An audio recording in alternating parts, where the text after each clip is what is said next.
नमस्कार, मेरा नाम आलोक है। आप लाइव स्ट्रीज देख रहे हैं। तो बिहार में पंचायत चुनाव की रणभेरी बज चुकी है, आचार संहिता लागू कर दी जा चुकी है और अब से कुछ देर पहले राज्य निर्वाचन आयोग की तरफ से प्रेस कॉन्फ्रेंस करते हुए जो आयुक्त हैं दीपक प्रसाद, उन्होंने साफ साफ बताया है कि 11 चरणों में मतदान होने हैं, जिसकी शुरुआत हो रही है 24 सितंबर से और 12 दिसंबर तक लोकतंत्र का ये त्यौहार चलेगा, जिसमें आप ज़रूर मतदान करें। देखिए कैसे आउटलेट्स बनाए गए हैं, जिसमें बताया गया है मतदान अधिकार भी, जिम्मेदारी भी और टोल फ्री नंबर भी दिया गया है जहां पर आप कॉल करके शिकायत कर सकते हैं। ऐसे में दीपक प्रसाद जो कि राज्य निर्वाचन आयुक्त हैं, वो क्या कुछ कह रहे हैं, पूरी जानकारी दे रहे हैं, ज़रा आप सुनिए।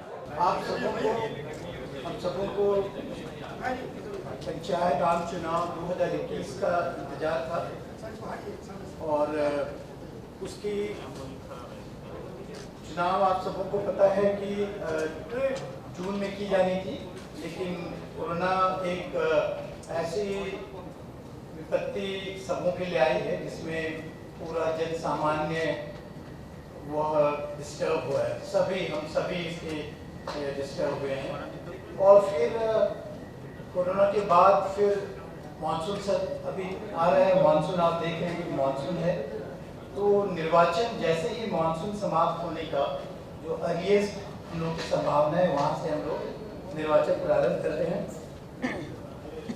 आप लोगों को हम लोगों ने कन्वीनियंस के लिए बुकलेट उपलब्ध कराई है, आप लोगों के पास होगी। ओके, तो बुकलेट आप लोगों के पास होगी, उससे किस पॉइंट पे वार्ता कर रहे हैं वो आसान हो जाता है।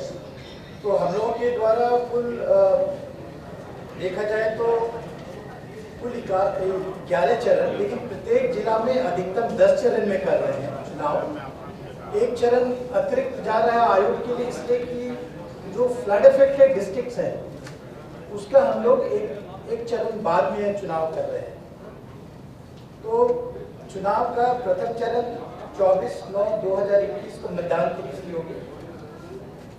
उसके आपके फोल्डर में दिए गए हैं नोटिफिकेशन की कॉपी और डिटेल्स में दिए गए हैं।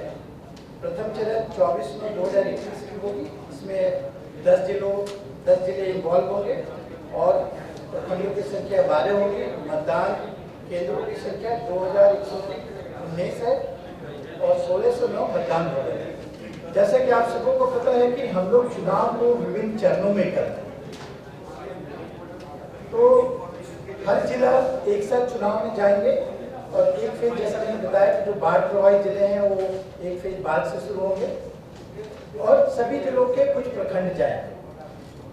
और उसकी हम लोगों ने डिटेल जैसे बताया कि प्रथम चरण का बताया, द्वितीय चरण फिर चुनाव, उसका मतदान की तिथि 29/9 होगी, जिसमें 34 जिले इन्वॉल्व होंगे और प्रखंडों की संख्या 48 होगी और करीब 9686 केंद्रों की संख्या होगी। मतदान होगी 6543 ये होगी। उसी तरह से तृतीय चरण 8 अक्टूबर को होगी, जिसमें 35 जिले इन्वॉल्व होंगे और प्रखंडों की संख्या 50 होगी और मतदान केंद्र करीब 10,634 और साथ में मतदान भवन होंगे उनके 6,942। फिर फोर्थ फेज की जो चुनाव होगी वो 20/10 को होगी और उसमें 36 जिले इन्वॉल्व होंगे, प्रखंडों की संख्या 53 होंगे, 11,318 होंगे मतदान केंद्र और मतदान भवनों की संख्या 7,719। पंचम चरण के चुनाव 24/10 को होंगे और इसमें जिले 38 डिस्ट्रिक्ट इन्वॉल्व होंगे, प्रखंडों की संख्या 58 होगी, मतदान केंद्रों की संख्या 12,056 और भवनों की संख्या 7,810। 6th फेज की जो चुनाव होंगे 3 नवंबर को होंगे। इसी तरह से डिटेल हमने दिया हुआ है। तो इसी तरह से सप्तम चरण 15/11 को है, अष्टम चरण 24/11 को है, नवम चरण 29/11 को है, 10वां चरण 8/12 को है और जो 11th जो लास्ट पेज है वो 12 दिसंबर को है। और जैसा मैंने बताया कि जिलों की संख्या, प्रखंडों की संख्या आपको हम लोगों ने डिटेल में दी हुई है और तो कुल मतदान केंद्रों की संख्या 1,13,891 है और भवनों की संख्या 73,736 है। आप पूरे प्रखंड अगर उस तरह से देखेंगे तो कुछ प्रखंड ऐसे हैं जिसमें कि एक प्रखंड को उनके भौगोलिक दृष्टिकोण से वहाँ के लोकल इशूज के कारण उनको एक ब्लॉक को 2 फेजेस में किया गया है। जैसे तरियानी सीवर जिले के तरियानी प्रखंड हैं, लखीसराय जिले के सूर्यगढ़ा प्रखंड हैं, शेखपुरा जिले के शेखपुरा प्रखंड हैं, खगड़िया जिले के परबत्ता, गोगरी, खगड़िया, अलौली। तो इस तरह के जो 7 प्रखंड हैं ये 2 चरण में चुनाव कर रहे हैं, बाकी सभी प्रखंडों में 1 चरण में चुनाव किया जाएगा। और तो इस तरीके से इसकी डिटेल कार्यक्रम हमने आपको दिया हुआ है। जहाँ तक जो चुनाव जो कराए जाएंगे तो आप सबों को पता है कि प्रखंड हमारे 534 है, उसमें से अभी रिसेंटली बेतिया के जितने पंचायत हैं वो अर्बन डेवलपमेंट में चले गए। ग्राम पंचायत 8,072 ये है, और जो पॉपुलेशन है 9.28 करोड़ हमारी जो रूरल पॉपुलेशन है, उसमें से 6.38 करोड़ हमारे वोटर्स इलेक्टर्स ग्रामीण मतदाताओं की संख्या है। इसमें से पुरुष मतदाता 3.35 करोड़, महिला मतदाता 3.03 करोड़ और अन्य मतदाता 2471। और जैसे कि मतदान केंद्र हमने बताया कुल 1,13,891 मतदान केंद्र। तो एक जस्ट स्नैपशॉट में बता रहा हूँ कि इतने ये हमारा डायमेंशन है। और मुखिया के जैसे आपको पता है कि प्रत्येक पंचायत में एक मुखिया होते हैं, तो 8,072 मुखिया के पदों के लिए चुनाव होंगे।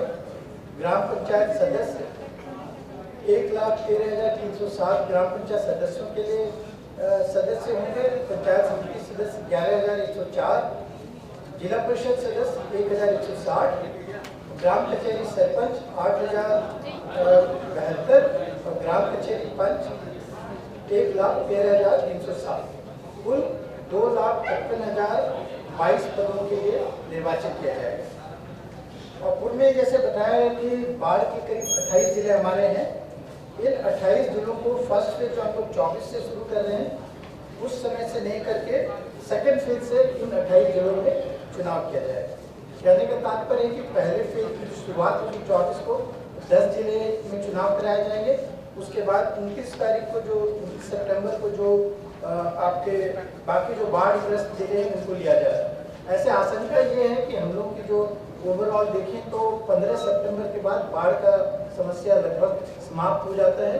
इसीलिए उसके बाद ही हम लोगों ने चुनाव कराने का निर्णय लिया, जिससे कि मतदाताओं को कहीं भी कम्युनिकेशन ब्लॉक ना हो, कहीं भी किसी तरह की समस्या ना हो। बूथ आप सभी जानते हैं कि सारे ग्रामीण क्षेत्रों में, सुदूर क्षेत्रों में है, वहाँ के आवागमन की, पोलिंग पार्टीज की भी समस्या ना हो, ठहरने की समस्या ना हो, इत्यादि सारे चीज़ों को जो लॉजिस्टिक इतनी बड़ी की जाती है चुनाव के दौरान, जिससे आप लोग सभी अवगत हैं। इन सारे समस्याओं को देखते हुए जैसे ही मानसून समाप्त होता है, जो कि हम लोग आंकड़े से देखते हैं 15 सितंबर के बाद ये सारा समाप्त होने के करीब रहता है, इसलिए हम लोगों ने उसी के आधार पे चुनाव करा रहे हैं। और फर्स्ट फेज बाकी भी जितने जिले 38 जिले भी कर रहे हैं, तो उनके ऐसा नहीं कि कुछ जिले में हो सकता है कि सारे पूरा जिला ही बाढ़ग्रस्त हो, लेकिन अधिकतर जो बाढ़ वाले जिले हैं उसमें ऐसा है कि उनके कुछ प्रखंड जो है वो फ्लड से अफेक्टेड रहते हैं। इस कारण से जो हम लोग जो 10 चरण एक जिला में कर रहे हैं, तो उन लोगों ने जो अपने कार्यक्रम बनाए हैं तो वो इस तरह से बनाए हैं कि उनके जिलों के जो बाढ़ग्रस्त इलाके नहीं है उनको प्राथमिकता से पहले चरण में लिए हुए हैं। कहने का मतलब है कि अगर एक जिले में 10 चरण में चुनाव हो रहे हैं, तो पहले, दूसरे, तीसरे, चौथे, 5वें चरण तक ये सारे वैसे प्रखंड हैं जहाँ पे भी चुनाव की जहाँ पे भी बाढ़ की आशंका बिल्कुल नहीं है। तो अगर उस तरह से देखें तो पंचम चरण हमारा 24 अक्टूबर एंड में पहुँच जाएगा। तो बाढ़ग्रस्त जो मुख्य रूप से बाढ़ प्रखंड है उनमें षष्ठम चरण के बाद मतलब ऑलमोस्ट नवंबर में जाकर के ही निर्वाचन होगा, जिससे कि बाढ़ की आशंका बिल्कुल नहीं रहेगी। उसका कोई हम लोग के चुनाव पे कोई प्रभाव नहीं पड़ेगा। तो आप लोग को हम लोगों ने डिटेल्स में शेयर किए हैं कि जब चुनाव होते हैं तो जैसे अगर 24 तारीख को जो आपके मतदान की तिथि है तो उसके आप सबों को पता है कि प्रारूप प्रकाशन किया जाता है जिला निर्वाचन पदाधिकारी के द्वारा। आफ्टर जो आज हम लोग नोटिफिकेशन कर रहे हैं इसके बाद जिला निर्वाचन पदाधिकारी जो जिला पदाधिकारी होते हैं उनके द्वारा एक 5 में सूचना दी जाती है।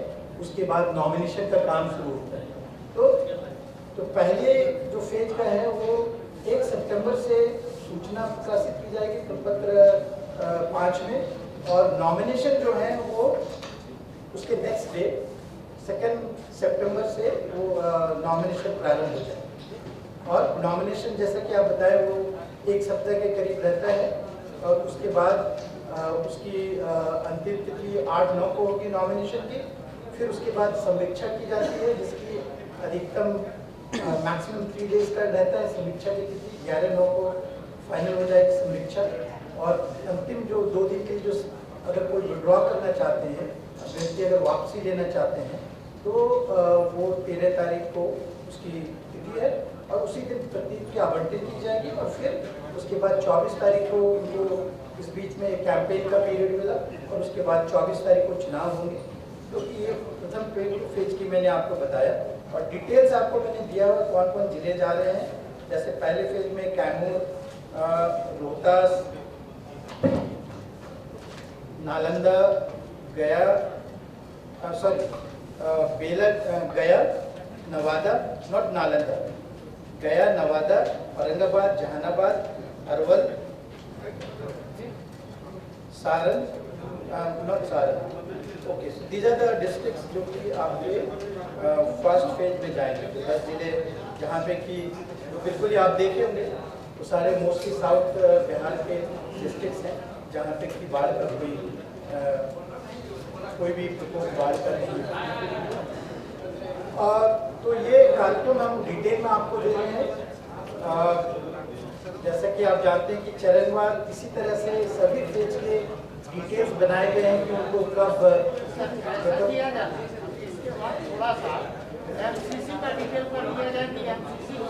एक मिनट आपको सर्व रखना पड़ेगा। ये हमारी पहली हम लोग एक सिस्टमैटिकली जाना चाहेंगे। तो लेट हो गया मतलब ये तो एक बात है कि पेशेंस बहुत आवश्यकता होती है। किसी भी गंभीर कार्य में पेशेंस की आवश्यकता होती है। तो please then I mean you are free to be that way. It is point is कि बहुत लोग जानना चाहते हैं, okay, but point well taken. हम लोगों ने आपको सर्कुलेट किया है तो हम लोग तो आप लोगों को ज़्यादा से ज़्यादा जानकारी देना चाहते हैं, इसलिए कि आप लोगों तक इसे पहुंचाएंगे। और लोगों के हम लोग सभी एक ही उद्देश्य से काम कर रहे हैं। पंचायत चुनाव बहुत ही चैलेंजिंग है, सबको जानते हैं, बहुत इंटेंस चुनाव होता है पंचायत का, आप सभी है। इसीलिए हम लोग चाहेंगे कि आप लोग ज़्यादा।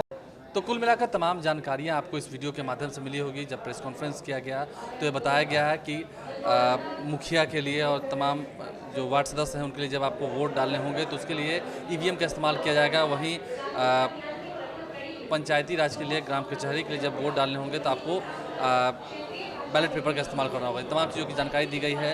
और 24 सितंबर से जिसका सभी को इंतज़ार था, गांव टोहला मोहल्ला के लोगों को इंतज़ार था, गांव टोले मोहल्ले में अब नेताजी गांव-गांव घूमेंगे वोट मांगने के लिए, अपना अपना छाप दिखाएंगे। लेकिन वोट आप ज़रूर दीजिएगा, उसी को दीजिएगा जो हकदार होंगे। हमारे चैनल को सब्सक्राइब कर लें, साथ साथ फेसबुक पेज भी लाइक करें। धन्यवाद।